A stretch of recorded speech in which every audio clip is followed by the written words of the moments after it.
Hello and welcome to Montclair State University. I'm Keith Strudler, and I'm the Director of the School of Communication and Media, and I'm thrilled to have you all here tonight for what will be a remarkable and meaningful evening.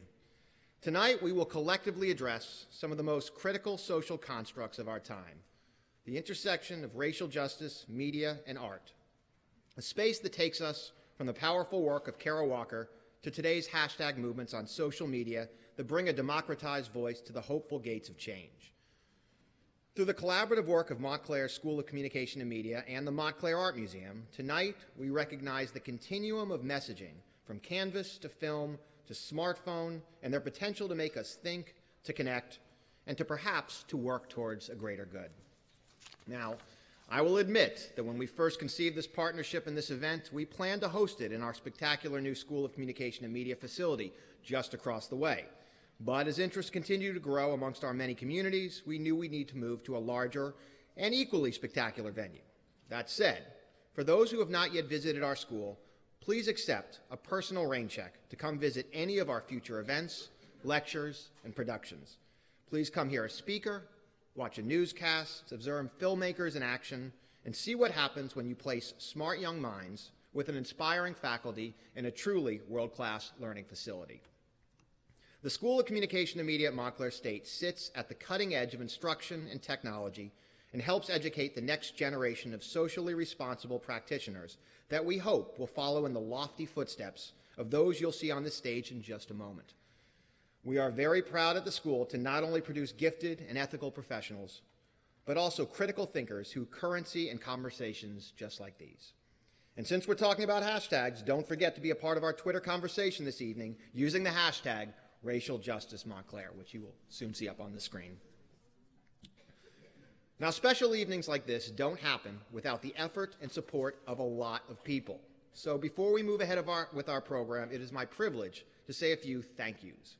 Some of these names you're actually going to hear again from my partner, Laura Urbanelli of the Montclair Art Museum. And that's simply because when you bring two great social institutions, like the School of Communication and Media and the Montclair Art Museum together, there are people who are essential in both our worlds, and Laura and I would be remiss without both saying thanks. So with apologies for both redundancy and to those I've inadvertently forgotten, let me thank Frank Walter, who kickstarted this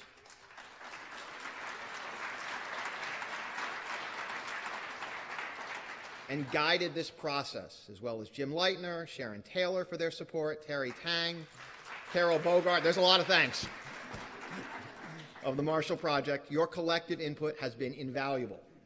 We have an amazing team here at the university that's worked tirelessly to make sure I always look like I knew exactly what I was doing, which is not always an easy task. A lot of lunches I need to be buying over the next few weeks. And that includes a lot of our faculty and staff in the school, including, but certainly not limited to, Mark Efron, Stuart McClellan, Tara Conley, and our tireless and fearless Associate Director, Christine Lemessiano, and our School Administrator, Deborah Dykman. Big thanks to everyone in broadcast media operations, including Patty Perot and Adam Goldberg. Thanks to College of the Arts Dean Dan Gurskus for his support of this project, and President Susan Cole for her unwavering support of our school. And thanks to everyone at CASR for making this beautiful space happen. A huge thanks to the Montclair Art Museum and its talented director, Laura Urbanelli, for her partnership on this and future projects. And of course, thank you to our gifted speakers, Soledad, Joy, Kai, and Jim, who are as gracious as they are talented. Tonight is a special night, so to all of you who've made this possible and to all of you who've come together for this conversation, thank you. And now it is my pleasure to introduce my partner on this event, the director of the Montclair Art Museum, Laura Urbanelli. Thank you, Keith. Welcome, everybody. What a great hall. I, too, want to thank so many people, but I want to start by just talking about the important partnership between Montclair State University and the Montclair Art Museum. You know, in a town with so many creative and intellectual resources, it's natural that these two major organizations would find ways to bring people together to intersect on many rich topics.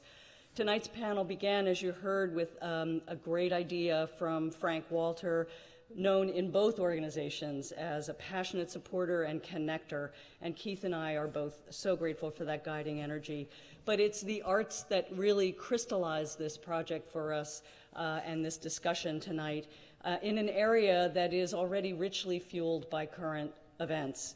Across town at the Montclair Art Museum, we currently have focused nearly every gallery around resonant social justice issues of the day, as seen through the eyes of visual artists. Featured among them, of course, is the art of Kara Walker, whose work is both subtle but horrifically demanding in what she requires of her viewers. Drawing upon both artistic and historic precedents, her murals, prints, drawings, and videos leave no question in your mind when you see them about racial injustices past and present. The main focal point of our exhibition, a 40-foot cut paper silhouette entitled Virginia's Lynch Mob from 1998, is now a signature masterwork in the Montclair Art Museum collection. It's contextualized with works in a mini retrospective, and the show is on through January 6th, so I hope you will have a chance to come up and see it. In addition to the Kara Walker exhibition, our permanent collection has been also rehung in an exhibition entitled Constructing Identity in America, 1766 to 2017. Please take advantage of the opportunity to see so much compelling and thoughtful work on view in your neighborhood. It's not something that everyone can boast of in their neighborhood art museum. But for over 100 years, the Montclair Art Museum has been a cultural hub in this community.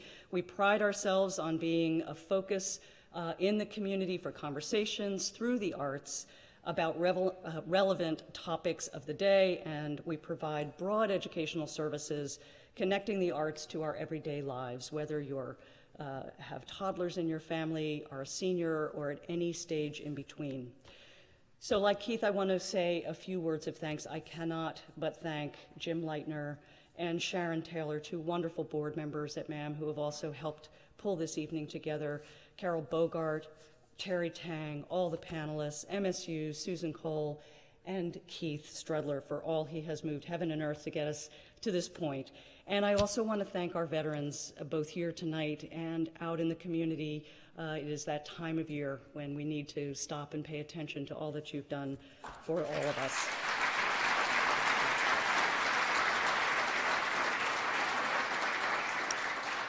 And with that, it's my privilege to present From Kara Walker to Colin Kaepernick, Racial Justice Through Media and Art. Thank you again.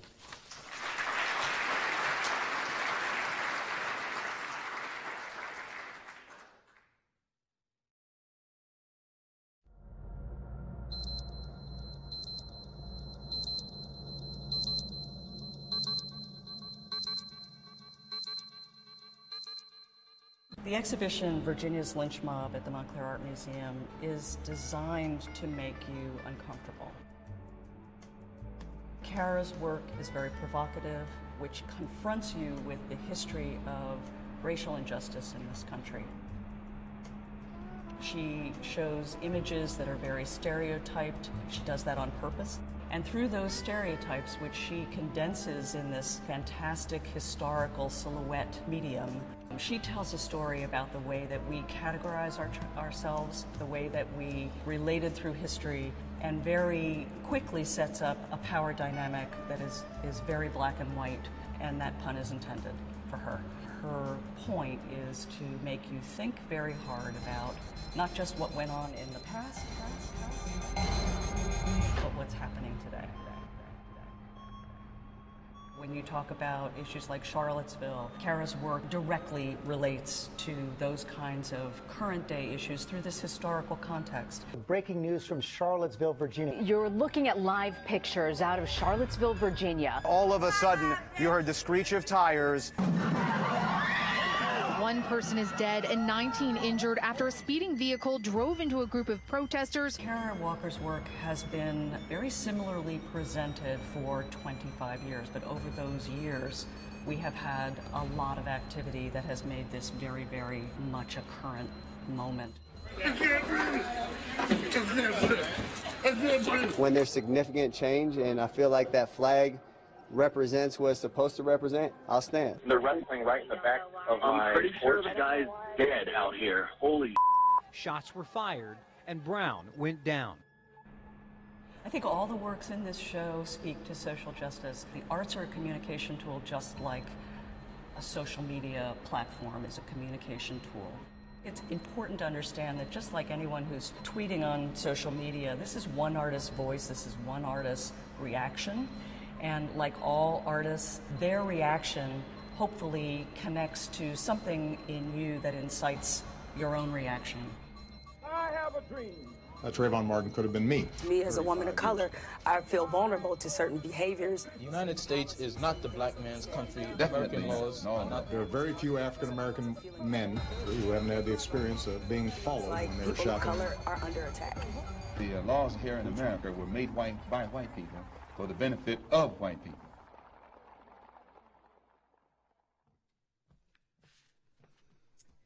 Good evening.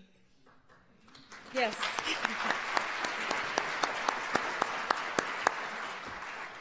I'm Tara Conley, Assistant Professor in the School of Communication and Media here at Montclair State. I'd like to welcome you all to tonight's event. Last Thursday, I had a chance to see Carol Walker's exhibit at the Montclair Museum of Art. Now, this was the first time I'd seen this particular exhibit. I was actually meeting James Johnson, our moderator, to go over tonight's event. As I walked parallel along the curved wall along which Virginia lynch mob marches, James says to me, "Where are you?" Now, granted, he might have actually asked me, "Tara, what do you think of the exhibit?" But what I heard was, "Tara, where are you?" Though my body was present on the second floor of the museum, my mind was elsewhere. Looking at Walker's Virginia lynch mob and listening to the sounds of her caravan transported me back to September 2005, 2 weeks after Hurricane Katrina. Seeing news clips of Black American citizens waiting to be rescued from rooftops, walking across bridges with blistered feet, sprawled out along the periphery of American sports arenas. Now, I know white survivors of Katrina suffered too, but indelible in my mind are the images of Katrina's Black survivors. Indelible in my mind is the hypervisibility of Black suffering set against the American imagination. Back in the museum, along the wall of the Virginia lynch mob depicts what appears to be, at least phenotypically, a white child holding a toy gun. Next to him is a Black child holding a rifle in his mouth. A black blotch of paint appears to shoot from the back of the Black child's head. It looks to be his brains. I told James, "That's Tamir Rice." Tamir couldn't play with a toy gun. He couldn't be an imperfect child. They shot him dead. Tamir, unlike the white child depicted in Walker's lynch mob, never got a chance to play, I said. Now I'm transported to 2014 in my hometown of Cleveland, Ohio. This was 2 years after Trayvon Martin was killed in Florida. 5 months after Eric Gardner was killed by a police officer in Staten Island. 4 months after Mike Brown was killed by a police officer in Ferguson. And 1 month after Tamir Rice was shot by a police officer in front of a gazebo. I was downtown Cleveland, standing side by side with local protesters. They shouted, "Fists up, don't shoot." I joined them, chanting out loud in the name of Tamir and others, "Fists up, don't shoot." 4 months before in Ferguson, protesters were putting their hands up. But by the time the movement had reached Cleveland, we were putting our fists up. If Black life in America were a painting, it would look like a series of bodies and gestures expressing pain and joy on a canvas of colonization, Reconstruction, Jim Crow, and white supremacy. So, of course, it makes sense that in 2016, Colin Kaepernick took a knee in American sports arena to protest racial injustices against Black Americans. He, like many others who came before him, kneeled as a sign to signal us to stop, to slow America down. Cap compelled us to consider not just the expendability of Black life, but also, and most importantly, the humanity of Black life. But how do we slow down?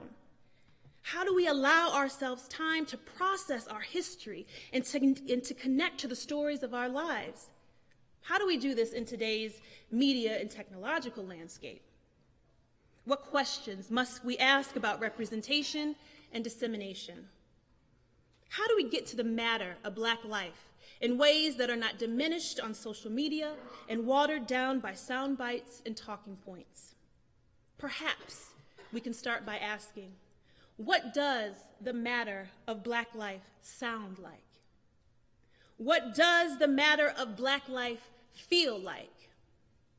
What does the matter of Black life look like in a world where all we want is joy? When you arrive on the second floor of the Montclair Museum of Art, you're greeted by Kara Walker's words printed on the wall. She makes it plain, quote, "The work is difficult because the history is hard," end quote. Now tonight, it is my hope that you all leave heavy, but heavy in the sense that allows you to feel both the pain and the joy of our history, and in the sense that you are weighed down by more questions. I look to our esteemed panel tonight to guide our thinking so that we can see what Kara Walker's work inspires us to reckon with, and that is the humanity of Black life in America. Thank you.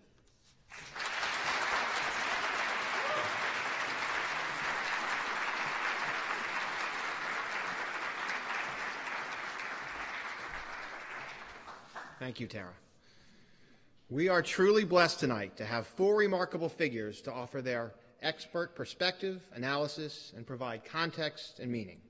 These four individuals are, simply put, four of the most thoughtful, experienced, and important voices of our time, and we are all privileged to have them here together.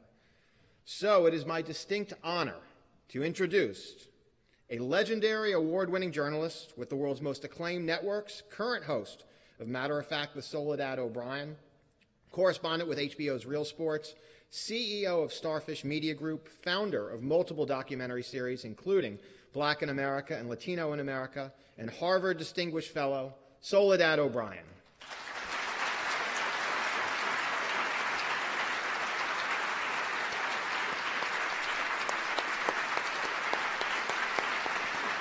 Oh, sorry.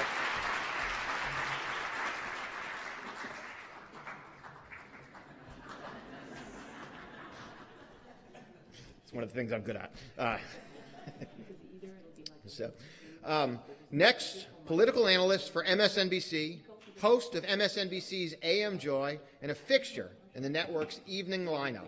Author of the book Fracture, Barack Obama, the Clintons, and the Racial Divide, a fellow at the Knight Center for Specialized Journalism, and simply one of the nation's most important and educated voices on progressive politics, Joy Reid.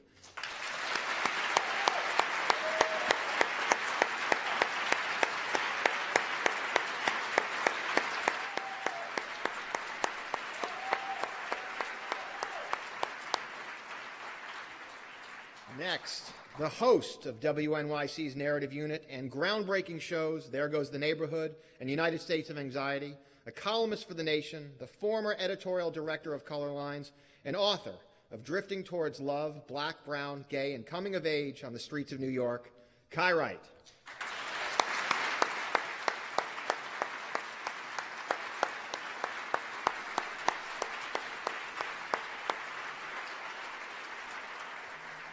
And finally, our moderator, a senior fellow at the Brennan Center for Social Justice and its longest-serving chair, architect for the revival of Atlantic City under Governor Phil Murphy, former Undersecretary of the Treasury for Enforcement for President Bill Clinton, and former candidate for governor of New Jersey, lawyer, activist, and supporter of the arts, born and raised in Montclair, New Jersey, Jim Johnson.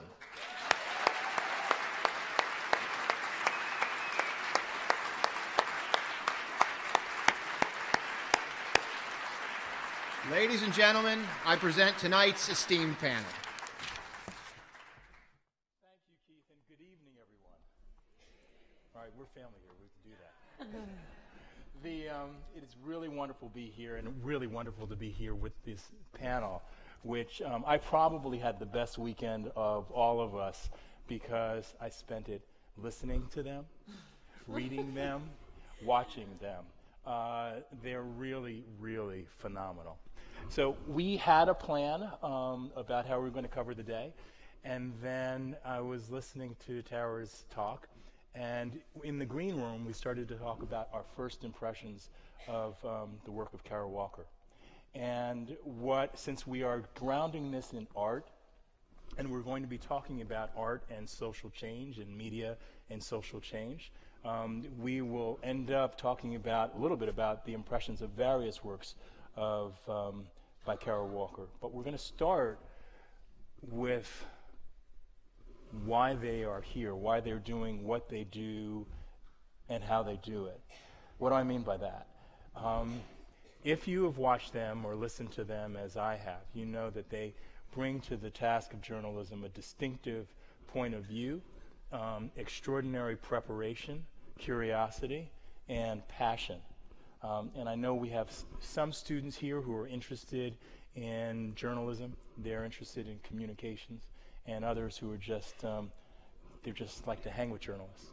And so what we wanted to do is really start with you, Soledad, talking about what story in particular, it doesn't have to be a big one, that helps shape your current point of view and the way you take on the task right now. Sure. I would say, if I can say two. The first was in 2005 covering Hurricane Katrina, because I think it was the first time as a reporter that I actually felt that I was doing what a reporter is supposed to do, which is to serve the public. We got into the city after the first week, and I remember we would sort of transition every couple of months out, so I'd swap with my co-anchor. And after sort of being embedded for 2 months, I was leaving, and I remember we got a standing ovation at the Baton Rouge airport, because people, we were accomplishing a service. We were helping people find loved ones, we were asking tough questions, we were pushing officials. And I remember thinking oh my gosh, this is actually why I signed up for this. This is kind of what I'd always hoped to do some meaningful reporting. Fast forward a couple of years, we did a documentary series called Black in America, and it would go on to have 9 years of doing that. And then a couple of years in, we started doing Latino in America. And I think that was another piece of reporting that certainly to show people that not only there were obviously lots of interesting, amazing, incredible stories that you could do about African Americans, more importantly for me was the sort of flip side of it, sort of the reaction at CNN, how hard it was to get it done, what a miserable experience it was in a lot of ways to fight every single, at some point you fight every day, you're I'm so tired of fighting, you just go in and have an easy day, can I just so there was so much that was so crazy about doing that documentary series to try to get stories on. And I'll leave you with just one line, and we can talk more about it later, which was when the executive said to me, "Don't make it too black." It's called Black in America. But it really, I understand, right? The whole point was, what we don't remember, the entire goal is not to alienate what is CNN's majority audience, which was a white audience. And, of course, by then I'd been in TV long enough to be gotcha, no problem, not a problem at all. No fist bump? No, that was pre-fist bump, pre the Obama fist bump, terrorist fist bump, I guess it was at some point. So, just constantly recognizing that these conversations were so fraught, getting stories on about African Americans and Latinos was just so much harder than I think anybody in the audience would ever believe, and to get them on in a way that was thoughtful and well-researched and just nuanced and gave people humanity, all those things. It was just really, really, really, really hard. And I think kind of living through that has brought me to where I am now, where I just feel very comfortable with sort of saying what I want to say on social media, doing what I want to do in the production company I run, and asking the questions I want to ask when I'm anchoring a show. I think you get a little fearless. Fearlessness is good. Joy. Yeah. Thank you all. First of all, thank you, Montclair State. Thank you to you, Jim. Thank you to my shout-outs to Amnika Thompson, my friend and former EP, who invited me here. We've been through some of those stories together, so Amnika and I could sit with Soledad and have an interesting conversation. I love about that you call me all Soli. this. All my friends call me Soli from high school. That's how. Yeah. Well, I've long wanted that. to be Soledad Yes, O'Brien when I grow love up. it. So. There's going to be an after party, so there should be. There right. should be. Well, Black in America influenced a lot of us. It influenced me. And as somebody who came really from opinion journalism, I did digital at a local NBC affiliate in Miami, but I went straight into opinion after that as a columnist doing talk radio. So I was an opinion person when I came back to NBC on the network side in 2011. And so I would say the story that for me was the biggest eye-opener in terms of a lot of the things that Soledad talked about, and just in terms of doing sort of out there in the world beat journalism, really kind of for the first time being thrown into it, was the Trayvon Martin case. It kind of, one of our interns at the Griot, which at the time was owned by NBC, and it was a black-facing digital property of first NBC News and then later MSNBC, which took it over. And so we had a lot of the same challenges.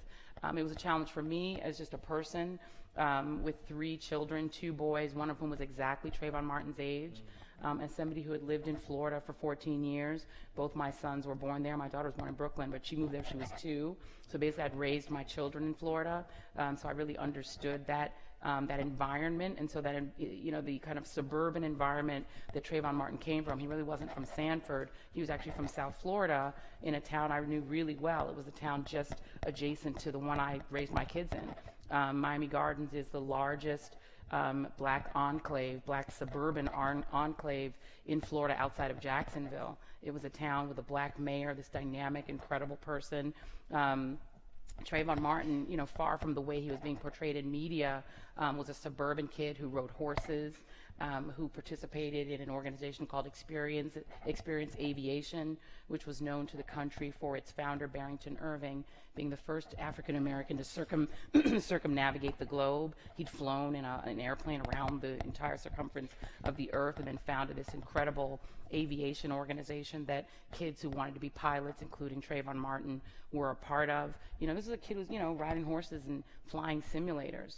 But I'm watching as he's being portrayed as this demon who, for whatever reason, when followed by a stranger, jumped into the bushes and leapt out at the stranger to attack him, and then used sort of cartoon villain lingo to pummel this MMA fighting wannabe police officer who'd been turfed out of the police academy, who'd been a bouncer, who'd previously abused his girlfriends. And nobody knew any of those things. And we were being told Just that one quick thing, MMA, that's mixed martial arts. Mixed martial arts. This guy had been studying mixed martial arts. I mean, right. he pudged out for the trial, right? Most people try to slim down, as I am doing right now. He pudged out. He was like, let me stop working out and try to look really soft and really dainty because I'm about to go on trial. So I'm watching this whole trial take place, having pretty much moved to Sanford for a couple of months to report on the story, and living in a little hotel near the Walmart, not the fancy hotels where most of the journalists were living. I was like in Sanford by the Walmart. And just the story of Sanford, having been a deeply segregated city that forcibly annexed the black part of that town in order to increase their census numbers, but wouldn't allow the African American residents of Sanford to eat in the restaurants on the white side of Sanford, and who wouldn't allow Jackie Robinson to even be in the white side of town to practice, and he had to stay in homes on the black side of town where every single black person had a gun because the Klan would regularly march across the train tracks and threaten the black residents. So this was a town with a horrific history of segregation and racism, where then this boy who was a stranger to them comes to visit his dad and gets murdered, followed, stalked, and killed. And that's the narrative that I saw as a journalist, and whereas the country was being fed the opposite narrative, that he wasn't even a boy. He was not even portrayed as a child. He was my child's age. So it was one of those instances where you realize that being black in journalism meant you had to bring a perspective to the table that was alien to everybody else at the table. and that you had to force the narrative to be a part of it because they already had drunk in the police narrative because that's the official narrative. And this guy who was a wannabe cop, who was friendly with the police, was acting as a wannabe police officer, was being treated the way a police officer is treated when he shoots someone. So that story was very hard to do in the sense that you were kind of swimming uphill. You were swimming against the tide. You don't swim uphill because there's no... You can tell I'm tired and sleep deprived. Well, it's upstream. You can I was swim swimming upstream, right. running uphill. You can run uphill. And all of the narrative... You can swim uphill. You can swim uphill. That's true. I could do anything. I feel like I could swim uphill if I want to. It's easy. Yes, I'm a strong black woman. I'll swim uphill if I want to. But it was a difficult story to do emotionally, to keep enough distance where I could still speak on the phone pretty much every day with George Zimmerman's attorney, where I would still keep him taking my phone calls, where I had to present a balanced narrative that was fair and accurate and true, but that also took into account the humanity of Trayvon Martin. And it's not easy to do that in a corporate environment, being constantly questioned in terms of whether standards thought we were being solicitous enough to the Zimmerman defense. It was tough. It was difficult, but it was a story that, you know, shaped me as a journalist, and I thought was important to tell, and that I was very proud of the way we at the GRIO told it. Kai.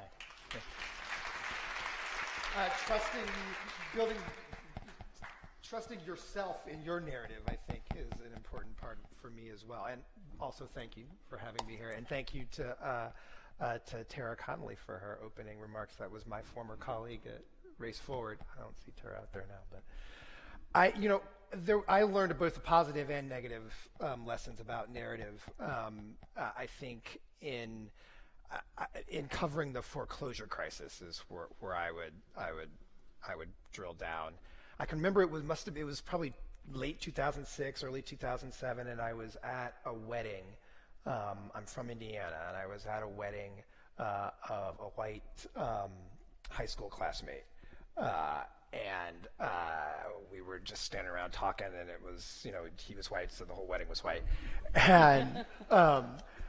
And everybody was so bullish. They were all like, oh, and times are great. Money's falling from the sky. Isn't it? It's great out here. The property's great. Money's, and it was weird. And I was like, what are you guys talking about?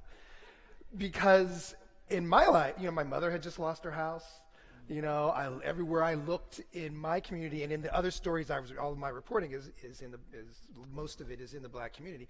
And I had been talking to people about their lives, and all I saw was crisis. I had seen crisis since 2001. The black community had never come out of the 2001 recession. So I had spent the last several years in this, seeing a narrative that was like, the house is on fire, trouble is coming. Debt has been piling up, and those folks went from credit card debt to payday loans, and now they're getting these subprime loans, and people are starting to lose their houses, and this is going to be a crisis. And no one else, everybody else thought it was boom times, and that was a moment to say, oh, I need to trust the world I see, and begin to report this story, and as a consequence, was on the front end of reporting what became the story of the crash, which was the fact that they had given all of these they had sold all of these terrible loans to black people who had been in crisis for 5 years. And so also I understood the actual longer narrative of it when the crisis came. It wasn't just these people bought too much house. You understood that the loan choice followed the payday loan choice, followed the credit card loan choice, because I had watched all of those. And so, I think throughout my career, it's been about trusting the world that I see around me, trusting the black community that I am part of, to follow the story. Those are sources that are not taken seriously until they become victims to mainstream media, until it's something that everybody wants to talk about. But I have tried to spend time talking to folks before it becomes a large story, and as a consequence, hopefully leading my colleagues to see that if we focus there, we might be able to prevent some of these crises. But the flip side, I think I also have to say on narratives, is that in the course of covering the foreclosure crisis, is also learning to shut up and listen sometimes is something I'm trying to be mindful of now as a journalist. I will never forgive myself I was in Jacksonville doing a story about mortgage servicing, and how crappy the mortgage servicers were. A very wonky story that I was certain was very important and I was going to tell. And I was sitting across from this lawyer who was trying to solve people's, and they have judicial foreclosure in Florida. So there was a lawyer trying to come up with a strategy to gum up these foreclosures, and she kept saying, they've got these documents, they're all signed by the same person. There's thousands of documents signed by the same person who could not possibly have been in the same places. Look at these documents. She's got this stack of papers, and I'm like, lady, look, that's not the story I'm here for. You got this stack of papers, and I don't know what you're talking about, and you sound a little conspiratorial. This is about mortgage servicers, and that's what I'm here to tell. That's the narrative I know, and I'm going to tell it. And that was a year before that story broke, and I, both as a journalist who wants to break the story, but also like as if the purpose of my work is to try to bring truth and drive towards justice.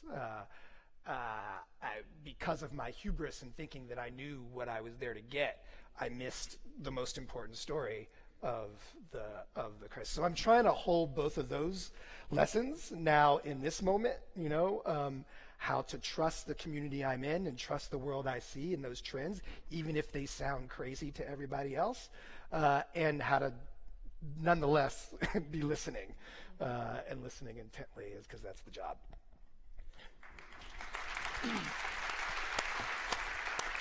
So all three of you have talked about narrative, and in various degrees talked about having to push against something to get the narrative out. You all work now in very different contexts. And so I thought that maybe, Joy, if you could talk about your efforts in the corporate context, and then Kai moving on to sort of WNYC and the nation, and then your name is on the door. You run the show. What's it like in this now different world for you? Joy? Okay. This is all off the record, right? Yeah. These are A not lot of microphones. people have There's their nobody iPhones. here. Nobody else is here. Just us on the stage talking. She's recording on her phone. Okay. She's recording on her phone. Well, I mean, it's... Can journalists go off the record? You know what? Is your boss here? Okay, so you should go first then. Okay, well, so you have to realize that the companies that we work for, other than Soledad, who's lucky enough to be the boss of the company, their mandate is different from the individual journalist's mandate, right? I work for a company whose main principal mandate is to get you to sign up for cable and to stay signed up for cable, right? That's really what the main boss of our company. We used to be GE, whose mandate was for you to buy light bulbs and fighter jets, right? They were selling like aircraft carriers and light bulbs. So Mine's parked out back. So yeah, exactly. So that's what the company's job is. And then in addition to that, and this is somebody that I work with said this about Twitter, and I think it's also true about television. When you use Twitter or you use Facebook, you think of yourself as the customer, and you are Twitter's customer. You're not Twitter's customer, you're Twitter's product, right? Because what they're selling is how many of you are using Twitter. That's how they make money. You're not their customer at all. So your orientation toward them is wrong. The way you're thinking of your relationship to them is wrong. It's the same thing with television. You are the product. We want more of you, because the more of you that are viewing our product, the more, soap we can sell. And that's how we make money. And so for the journalist, you're in a completely opposite orientation toward the viewer than the company is. Our goal, if we're doing what we're supposed to be doing, is simply to inform you. You are the customer. So we see you as the customer, and the people we work for see you as the product. So those things can be in tension. In addition to that, because the company, and I think Soledad touched on this, wants as broad a product base as possible. They want lots and lots and lots of viewers. There's a constant concern that we don't want to offend this piece of our viewer base. We want to make sure that everybody's happy and that we're kind of being as bland as we can so that we can sell to as broad a community base as we can. So that if the truth you're telling is controversial, your corporation might not like to hear that. They may not want that. And then the other thing I think that we have to come up against is that these institutions trust other institutions, sometimes more than they trust individual journalists. So, for instance, in the case of Tamir Rice, I can recall having, some struggles. Nika's going to smile because she knows about this. Some struggles with trying to get the corporation to understand that we may not trust the institutional narrative about what happened to Tamir Rice. That because the institution, the police, are saying you can't say that we treated Tamir Rice's sister in this way, but we can see with our eyes, looking at the tape of what happened when the sister gets tackled to the ground, that their narrative isn't true. So now you're in tension because the corporation wants you to go with the institutional narrative. It's safer, but we're saying that institutional narrative is wrong. So you end up in a lot of situations. I mean, I remember even during the Trayvon Martin story, having information about George Zimmerman's alleged abuse of his sister and having it early, but having the company be reticent to put it out there. Because, well, we want to make sure we feel safer when other journalistic organizations also put it out there. So even they would rather have the safety than the scoop.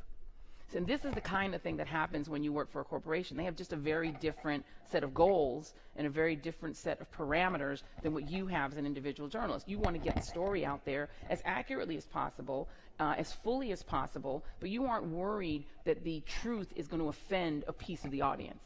Because that's not your job, right? That's not what you're supposed to care about. So it can be challenging. Sometimes, you wish, and even I think even Vice News people probably confront it to a certain extent, that because they're smaller and less institutional and they're not selling cable subscriptions, they have even wider latitude. So you're seeing this kind of stratification of journalism where the institutional actors are telling a very safe story, and the further and further you get out from the institution, the more truth that you're getting. Whether everyone believes it or not, but I think that it's good that there are more narratives than just the institutional ones. I'll put it that way. Kai and Soledad. And I mean, listening to you say that, I have to say too. We were talking a little bit in the green room about the state of journalism and whether you're optimistic or pessimistic and so forth. I actually think there is more and more distance from the institution in even.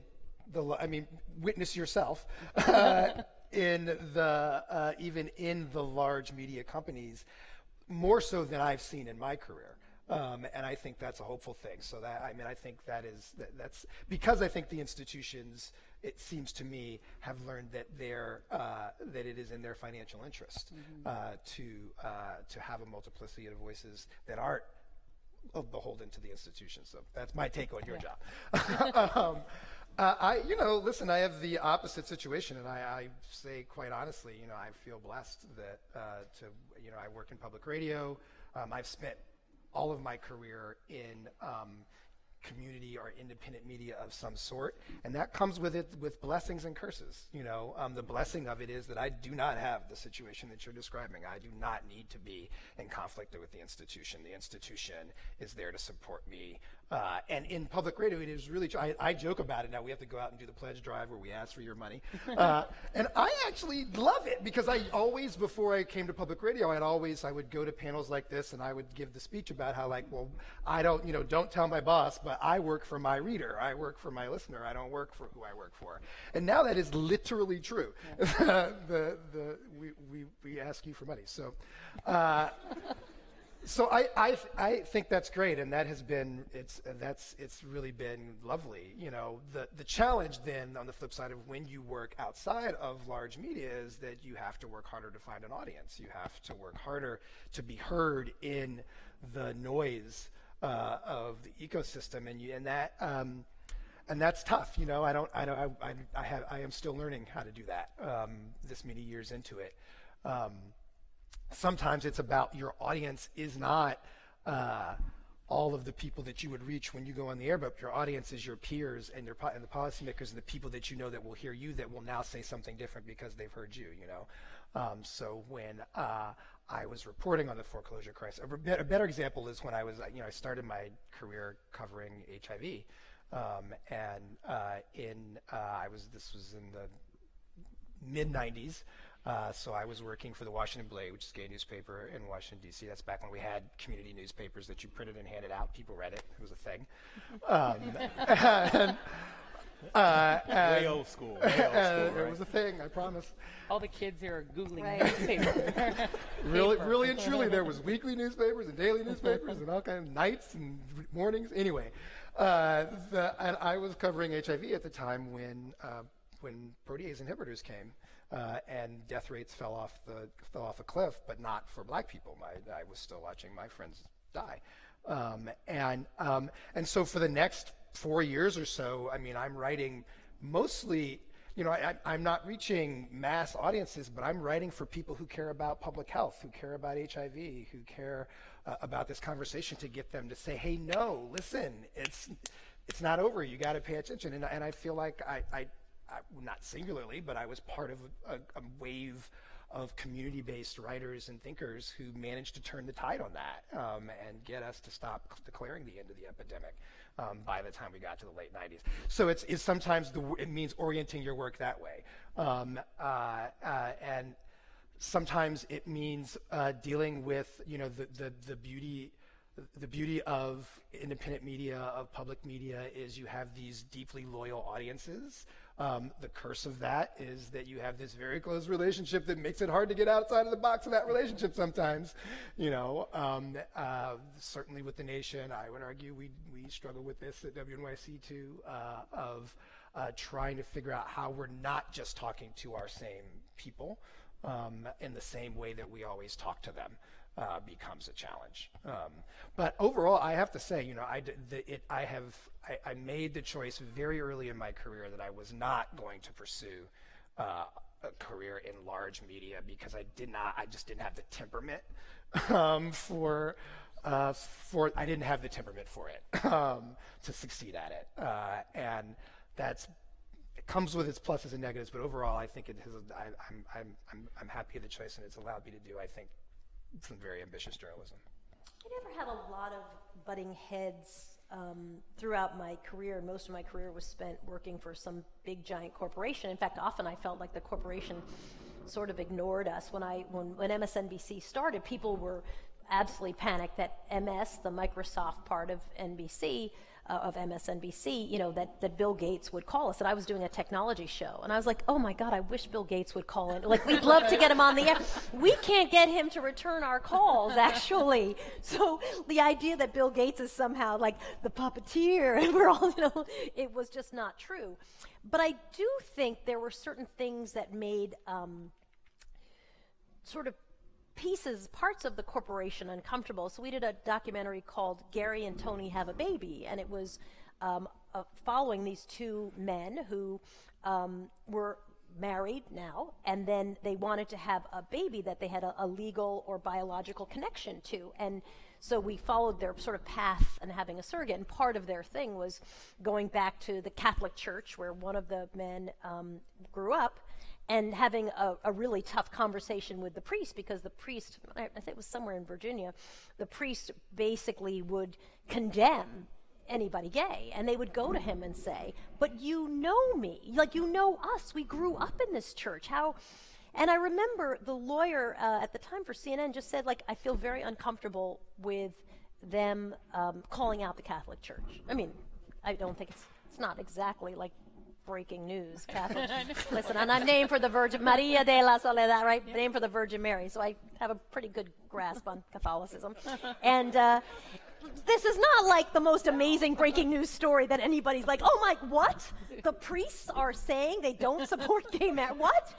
And I just remember the lawyer was absolutely adamant. We had to take it out of our documentary. He was just like, and you could tell it was just, for him personally, he just was not cool with it.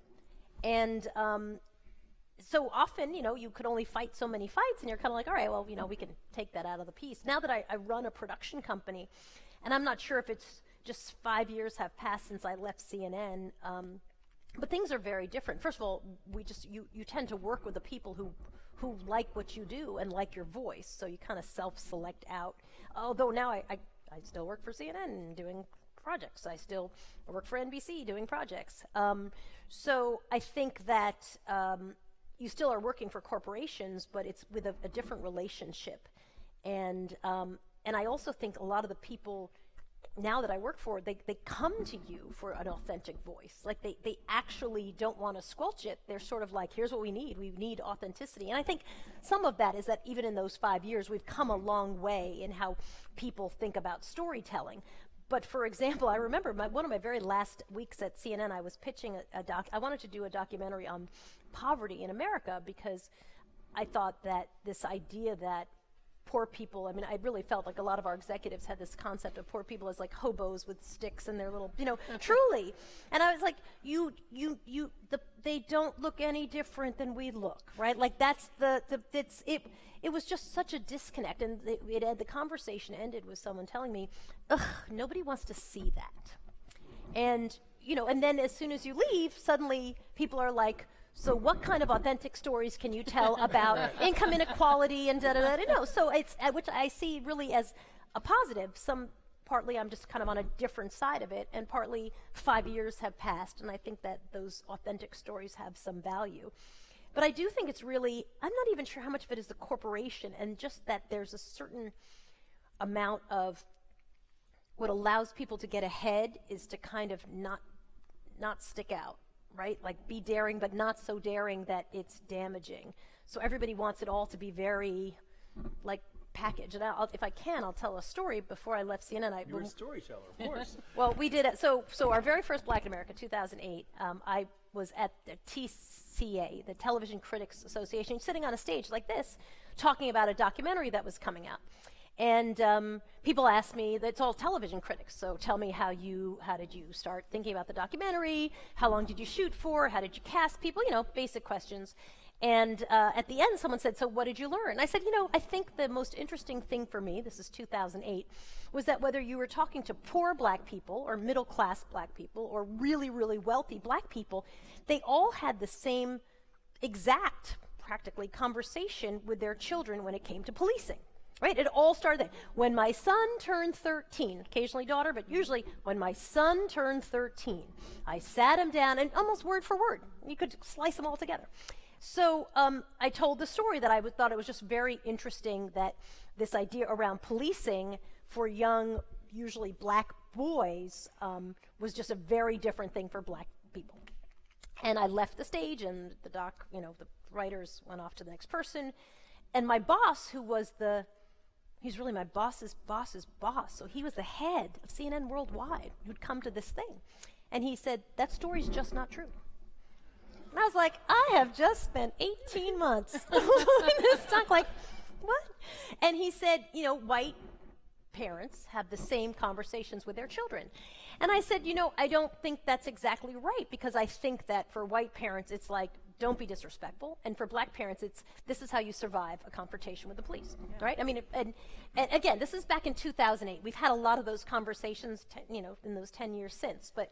And he literally said, it's just not true. You need to stop telling that story. Wow.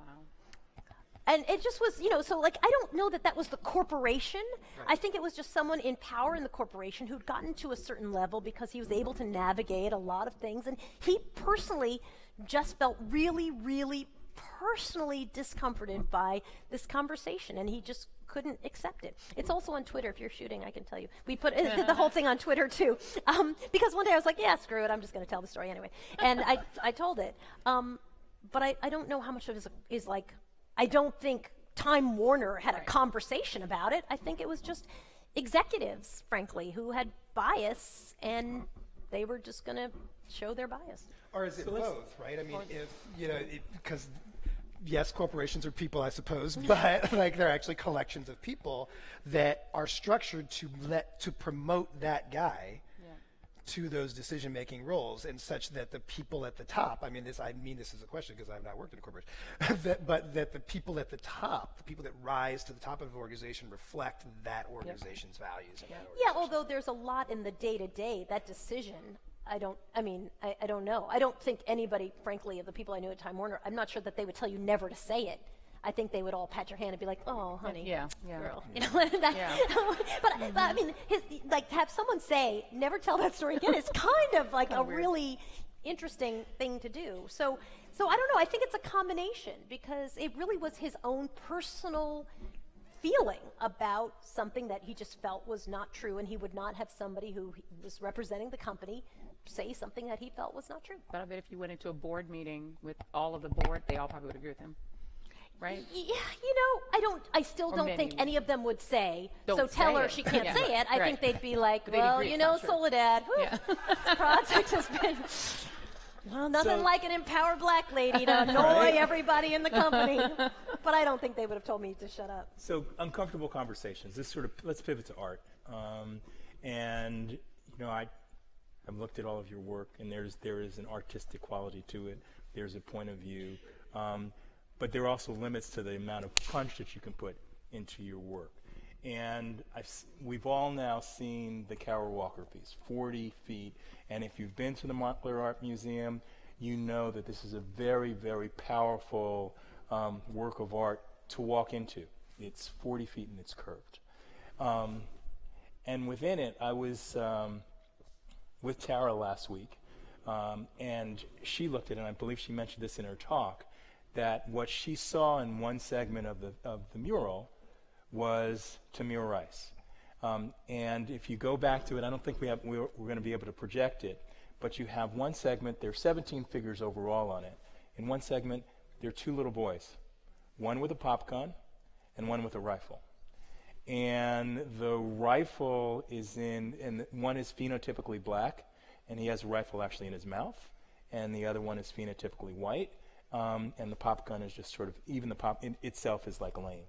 And the black child has just shot himself in the mouth, and it's very graphic and very powerful.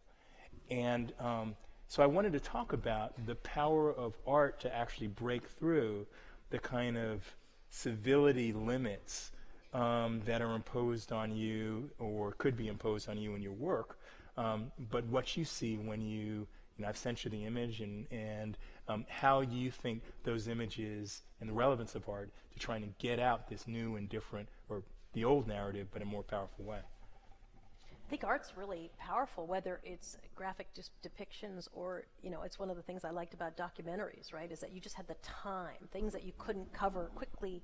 You want to show violence, you can camp out, and really what always made violence scary to me was that the people weren't crazy, they were regular people, right? Mm-hmm. That always made racists scary to me was that they were working in the supermarket. You know, in your mind you think like these are the boogeymen, but actually they're just regular people living their lives. I mean, I think of late that they're sort of opened it up to people feeling very free to spout whatever racial craziness they're feeling. So I think art does have this. You're being diplomatic there. What did you want to say? Racist crap, I guess is what I was looking for. But you know, I think art has this opportunity to show you, right? It's always the juxtaposition. You put this with this, and it kind of is what's jarring and shocks people. And that's really what I always liked in documentaries. I did a doc on a guy, a Latino in America doc, guy, it was Joe Miller. And I remember interviewing him. Every morning he would get up and hang the American flag, the U.S. Marine flag, and the Confederate flag in his house. He lives in Shenandoah, Pennsylvania. Shenandoah is a mile square. And his goal, he would tell you, his stated goal, he was going to run Latinos out of Shenandoah, Pennsylvania. He don't like Latinos. And I remember, clearly, and I remember interviewing him, and I said, so, you know, like, wow, that's what happened. Like, why do you not like Latinos? He said, well, they steal people's jobs. I said, oh my gosh, well, tell me about the job. Someone obviously stole your job. What happened? He's like, oh, no one stole my job. I'm like, oh, okay, that's weird. When clearly you have you're so emotional about this, and you have a kind of a evil mission. Tell me about clearly you have a friend who had their job stolen. And he's like, I don't have a friend. I said, so who are we talking about? Who had their job stolen? And he looks at me and he goes, the blacks. And I literally went, because he spent the morning hanging the Confederate flag on his house.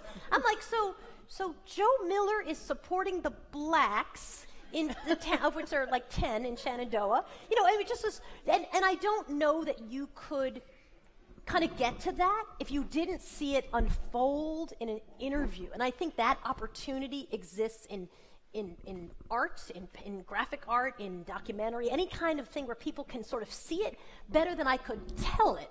That, I think, is what the power is.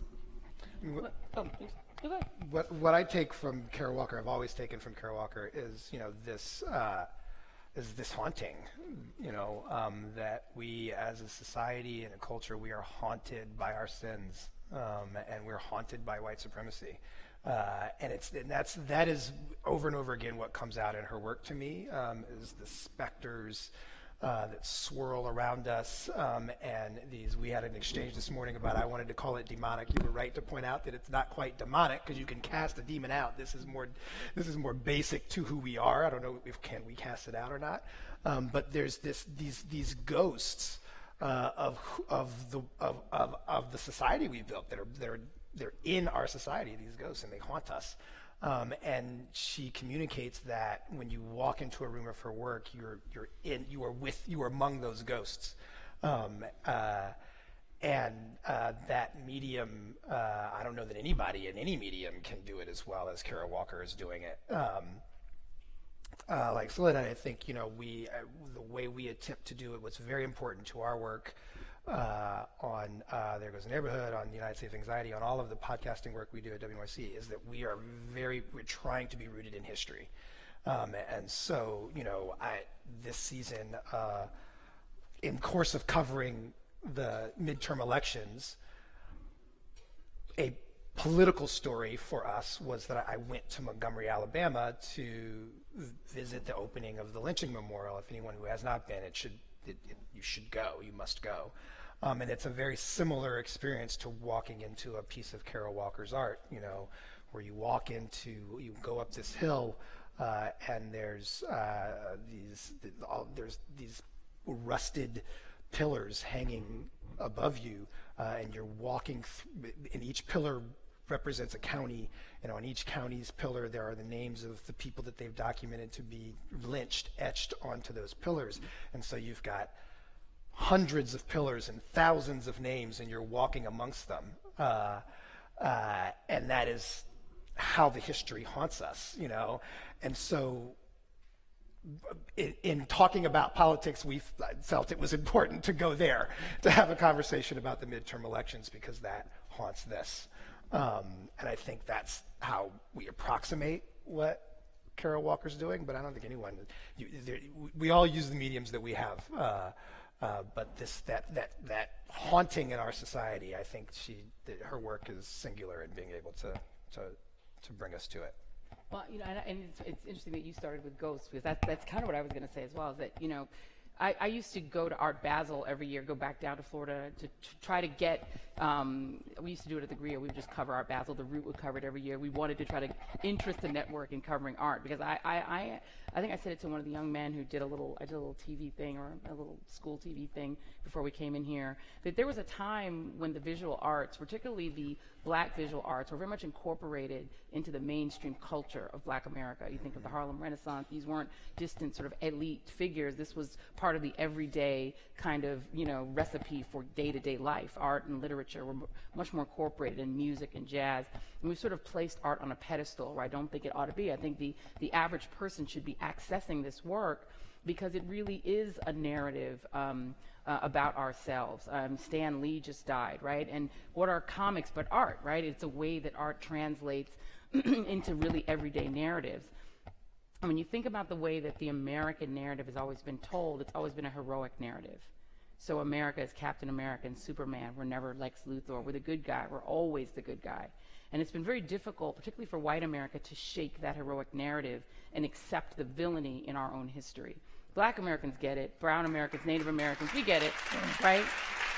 We know that this country has quite often been the villain. This idea that, good God, racism has sprung up because of Donald Trump. Well, we know that's absurd, right? This country was founded on the fundamental narrative that to be free, white, and male was the one kind of citizenship, and everything else was below that, right? We live in a country where, white men founded it for themselves, for their own liberty, and then stated that even when they begrudgingly were willing to give their black male enslaved the right to vote, it took 50 more years to give to their own wives, right? So the idea of disinheriting people from citizenship, that's actually the main narrative of the United States. We've had 40 years of forced civility where people were forced to be politically correct, which a lot of white Americans now interpret as unfairness. That if I can't say the N-word, if I can't do the Hitler salute, as these kids at Baraboo High School did in Wisconsin, of all places, well, if we can't do that, if these poor young men are going to be persecuted for merely throwing up a Hitler salute, that's unfair. that if a guy, you know, tries to rape a girl when he's 17 and you bring it up when he wants a permanent seat on the Supreme Court, well, that's unfair because he was a mere child. Well, Tamir Rice was a kid, right? Trayvon Martin was a kid. And so the same people who say, well, Trayvon Martin was a man, say that Brett Kavanaugh was a boy, right? So when I see that narrative of what Kara Walker is doing is she is showing you ghosts, and she's showing you the ghosts of lynching victims. And, you know, 3 years ago in 2015, I covered an alleged lynching in Mississippi. That's like 3 years ago. In this January, there was a hanging that the family is dead sure is a lynching. There have been at least 2 or 3 mysterious deaths of Ferguson protesters that their families are pretty sure is a lynching. Missouri isn't represented as the Deep South. It's got the largest Klan population, current membership in the Ku Klux Klan. It's Missouri, not Mississippi. Mississippi, 37% African-American state, the most African-Americans by percentage, 1.9 million souls, more than any other state. And then the only territories with higher percentages of black people would be the U.S. Virgin Islands and D.C., has the current sitting senator who just said 48 hours ago about a supporter that if he invited me to be at the front row of a hanging, I'd be in the front row. If he invited me to a public hanging, I'd be in the front row. And she called that just an over-exuberant expression of regard, which is a very Southern way, right, yes, of recharacterizing with very flowery language blatant racism, laughing about lynching. And everybody she said that to laughed. Luckily, the person who videotaped it actually thought it was outrageous and put it up on social media. That was like 48 hours ago, right? A lot of people believe that a lot of these killings, that the Trayvon Martin case, were lynchings. Because what was lynching? It was an individual or group of individuals who felt they had the right to take criminal justice into their own hands and kill a person, a man or a woman, just because they wanted to and because they could. That's happening like all the time.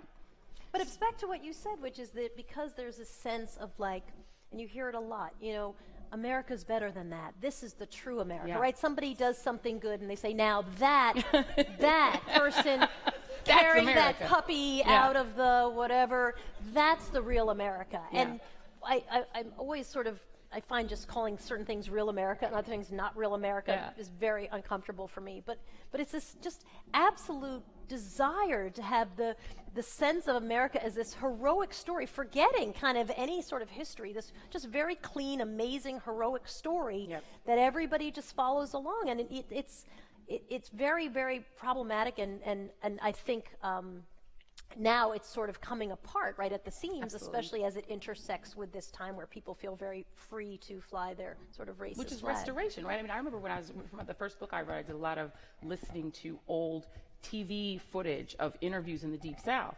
People used to come out and say the N-word just openly to a TV reporter. This wasn't like controversial to be racist. It's actually normal. You know, I think it's interesting that we're now re-representing, as you said, you know, open racism and incivility as somehow abnormal. It's just the status quo ante. You know, I don't see how it's abnormal at all. The piece in history that we just have skipped over too much, I think, currently is the Reagan Revolution. Because the reality, I am 45 years old. My parents grew up in Jim Crow. My parents could not sit on this stage. Yep. You know, like, and that is so near. That is so near. And we treat it as this distant history. Yeah. And it is so near. And the reason we treat it as the distant history is because the core success of the Reagan Revolution was to wash away the 60s and 70s, mm-hmm, and to create the notion of colorblindness and to say, okay, that is done. We have succeeded. Right. We are all now equal. Racial justice looks like, we don't say racial justice, but the absence of racism looks like being colorblind. And that became a mainstream idea that was actively, it was thought up by people, didn't just grow out of the ether. People thought it up, developed a campaign for talking about it, moved it through the culture, moved it through the politics, and it became a mainstream idea such that by the time I was in high school, the people, well-meaning people, the thing to, if you were trying to do right, you know, you said, listen, I don't see race. I'm colorblind. I don't see race. I don't see it. And that was black and white, not mm-hmm, just white people, well-meaning people. That was the success of the Reagan Revolution. And so it has given us this historical amnesia such that we would think that the relevance of the Voting Rights Act, such that the Supreme Court could arrive, right, to a point of literally saying straight-faced that race does not, the legal ruling was that race does not impact elections in America. And some of that is because reporters, I think, today also don't bother to tell stories with context, right? There was just the federal housing law, but not sort of how it was unequally applied, right? So you just don't get any context on stories. So of course you would think that everything's hunky-dory and has been, because there's no background on stories. So then the people who are complaining, those angry, people who are complaining that they've been left out, they're just not really working as hard as everybody else, right? But is it just reporters? I mean, our culture is, there are message carriers all throughout our culture. There are reporters. There's how people are educated. There is everyone is carrying some form of this myth. There are politicians who will say, well, our founders all agreed that all of us. I'm thinking like, well, wait I know, a second. that's my favorite. All of us are created equal. Like literally, no, literally, like literally that wasn't seriously, that didn't happen. No. And I think but they don't get called. No one gets called on that. No one gets called, and I think it's partly because of the reporters. That's their job, right? That's what I'm saying. It's also educators' job. It's also educators' job. I mean, you think about this sort of civic institution designed to make all of you into good citizens are our schools. And our schools are glossing over our history. I taught a race, gender, and media class to juniors and seniors, really brilliant, smart kids who had not seen a lynching photo. And so what I would show them, the real version of the Kara Walker photo, the lynching photo, and what I would tell them is, don't even look at the bodies. Look at the people around them. They were ordinary people who then went off to church and were friendly and normal. It was a postcard, right? Those photos. And people took tchotchkes home. They took a nose, an ear, a finger. They did that. And there are people with artifacts of a human body in their homes that they passed down from generation to generation. This was perfectly normal to a lot of people. And I think that because we don't want to teach a history that doesn't create good citizens, Americans are really if you go to Europe, your average European knows more about American lynching and American racial history than often an American does, because they get raw, unfiltered history. We get this filtered thing that if it is designed to create good citizenship, then how come only 4 in 10 of us vote? It isn't working because we don't even vote, right? So it's like it's not working. If it's designed to create good citizens, we should have 80 or 90% civic participation instead of 50%. I guess the reason we could go on for a while. You think? And I'm getting the sign here. Are you getting the rap? Rap. I've gotten the rap. I've gotten the neck. I've gotten all of it over here. And we want to at least allow a little bit of time, a very short amount of time, for some questions for the audience before we really wrap this up. You guys have like water with Montclair State University on it. Right? I was admiring that as well. I'm really impressed. It's amazing. In the game. Isn't that incredible? So we have one over here. We've got a lady back there too, in the red hat. Oh, it's nice to see. Oh my God, there are people all up there too. Wow. Hi, people up at the top. Hi, top people. Good question from the top. Okay, so this is what Steve Colbert feels like, right? When you just wake up. Hello. Hi, Soledad. Hi. Feliciano. Hey, Feliciano. How are you? I'm great. How are you? We used to work together. Just catching up. And also, hi, Joanne. You don't know this, but I'm also a Montbello Warrior. Are you a Montbello Warrior? And, what? And I worked my with high you school for a long time. That's at awesome. NBC. Anyway, wonderful panel. I really enjoyed it. What I'm more interested in, though, is what we were touching on as far as like the future of media and inclusive representation. It's very splintered right now. Companies are panicking, trying to find out where the audiences are going. There's so many options. But now we have some great opportunity, in my opinion. I feel optimistic in a lot of ways, but it's also hard because there's a status quo. You are selling cable subscriptions or, whatever. So just, I want your thoughts on I want to be in that green room. I want to find out more about how you feel about whether you're optimistic in the direction of representation overall media. I guess I'm optimistic, but not necessarily short term, right? I think right now journalism is trying to figure it out. I mean, if you look at a lot of, CNN's a great example of a model where the talking head thing is just inexpensive, right? To not have context is actually a really good value because reporting costs money, sending people out in the field, tape, that's very expensive. So I think in the short term, this 17 people on a panel yelling at each other, which is I find so stressful. I'd literally said with love, have a really hard time watching the MSNBC morning show. Mm-mm, they're not allowed to yell. Oh my God, they just, it's like, I want to have a cocktail and a cigarette before I head out the door at 7:30 in the morning. You could not get the whole panel on the screen. And a hologram. There's also a hologram sometimes. So then you're de facto saying you're not going to have context, right? Because everyone's going to jump in. They're going to jump in for 22 seconds. So I actually think that model is going to change. It's just not going to work, partly because the ratings are going like this. It's just not going to work. You can do it sort of for a while, and one of the reasons Donald Trump is sort of center stage is because he's a moneymaker, right? You can't really kill the goose that lays the golden egg. You have to put him on TV. You can put him on TV to yell at him. You can put him on TV to praise him, but you can't say we're not going to cover him. It's problematic to the financial model. So I think that the financial model is going to, at some point, maybe not in the next 2 years, change dramatically, and I think because the country is just more diverse, people are going to sort of go other places for their news, and you'll see something else come out of that, and everybody's trying to figure out what that is right now. Can I just really quickly say that So here's what I'm going to have to do. Yeah, make us really short. Because we're in the lightning round now. Okay, lightning round. Never mind. Sorry, never mind. I did such a bad job on the lightning round. All right. I'll holler. So we're going to try to get as many, as Sorry, many I'll questions answer as faster possible. next time. There's a lady in the red hat right there. Firm but fair. We like that. Hi, I just wanted, what has come up for me and why I was very interested in attending this tonight.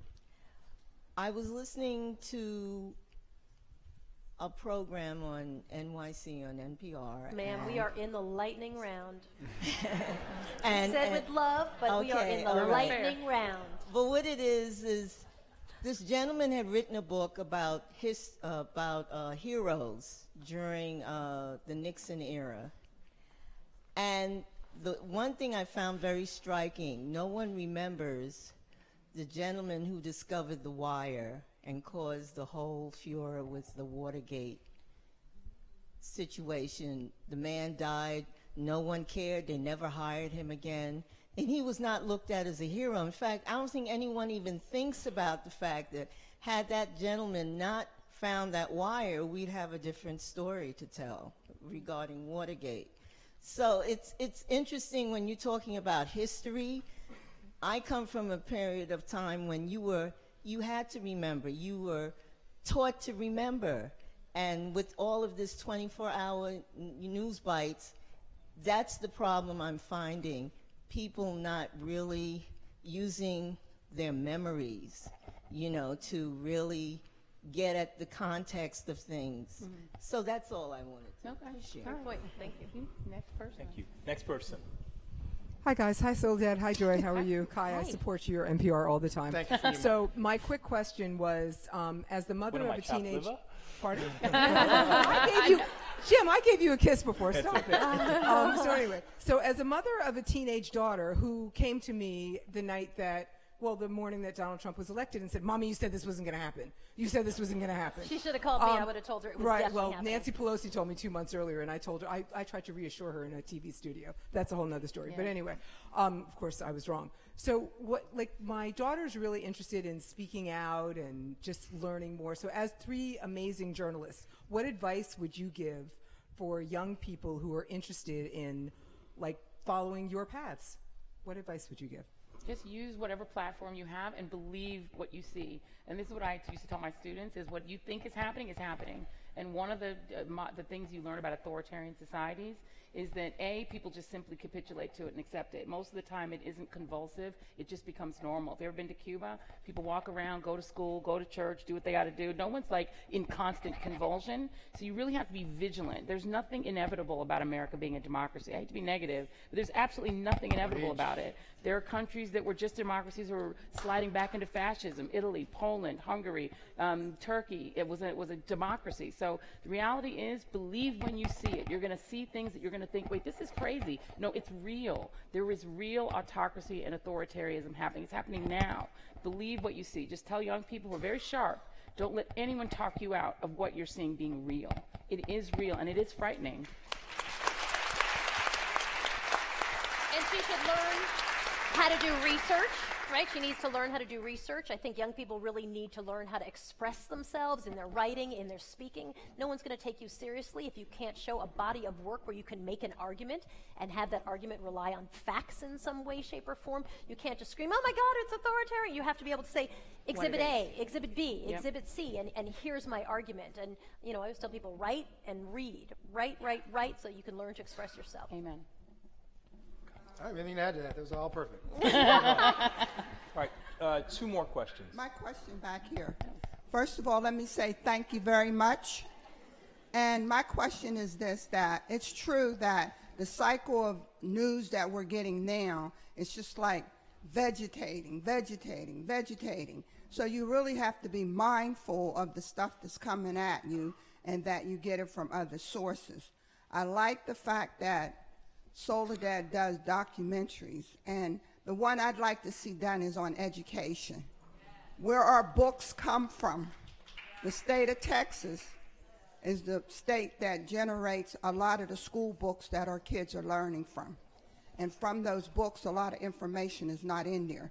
So that's something we need to look at as people and try to get all the information in the books.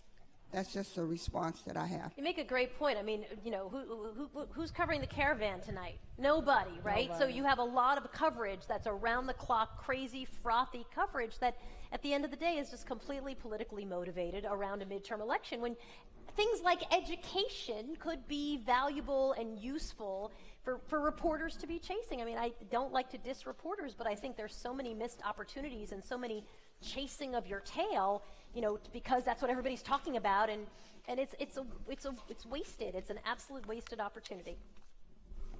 One more question. Hi, yeah, I'm over here. Hi, great to see you guys. I love you, Joy. You're wonderful. Both all are. But I just wanted to say, in terms of education, like the woman over there mentioned, I have an interracial son. His father's originally from West Africa, and we found out he was doing a research project, I think, in high school, early high school, about you know, history of slavery and all that. And we go up to the Berkshires frequently up in Massachusetts, and we found out about a friend of ours told us about Elizabeth Freeman and her amazing story. And you know, then he started telling his teachers about her, and they never heard of her. They never knew about her. And she's an amazing. I don't know if she's known as Mumbet. She was one of the first slaves to be freed, because she heard her her master talking about the fact that all men are created equal, and she said, well, I should be too. So then she filed a lawsuit and won. Was the ancestor of an actress whose name is not coming to me right now, but anyway, yeah, it was thank you. Yes. The Sedgwick family, yes. So, it's Kira Sedgwick. So, yeah, it was just, and he's, you know, even now, he's living in New Jersey, he's experienced some weird racial injustice, and, you know, I've seen it myself, even as a white Jewish woman, you know, I'm more sensitive to it. So your question for the panel. I just was making a comment. Okay. That it's just really interesting, and, you know, that I can kind of. One more question. I don't want to cut you off, but no, that's we are okay, in I'm the lightning done. round. I'm good. But thank you for that contribution. One last question. Up here in the up in the back. You're gonna have to yell. Oh yeah, what about the top people? Yeah. Brooklyn, yes, Brooklyn. No, we need a question. We have questions. No comment. Here, I don't have a comment. What's that? I'm going to turn this comment into a question. Go ahead.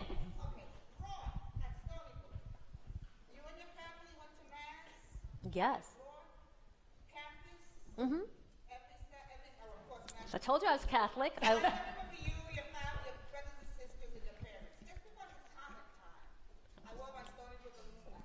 So my dad was a professor at SUNY Stony Brook. Yes, thank you. I think this young lady has a question. Okay, we have one An more actual, question. but this has to be a real question. It has to be a real question, though. Because a robot. Put the mics in your mouth. A robot was in China on the news. What do you have to say about that? What a robot giving the news? A robot. They have a new AI news. The AI news. You don't need a robot. You can actually Sinclair. But right? what Sinclair. This is honestly, I'm not even being sarcastic. No. You This don't is the need to create future. an AI robot. You literally could have an actual Correct. person, give them a script, and Correct. tell them what to say. And Like, they do, in fact. which they This is a do. thing. Yes. So All right, So now that is going to have to be the last question. Thank you for your question. Thank you, Thank you guys. for your so comments. So here's the thing. We have had a tremendous evening because of the collaboration between the Montclair Art Museum. Go see the Carol Walker exhibit. Montclair State University. Who thought that we had this jewel right here and we could attract this sort of talent?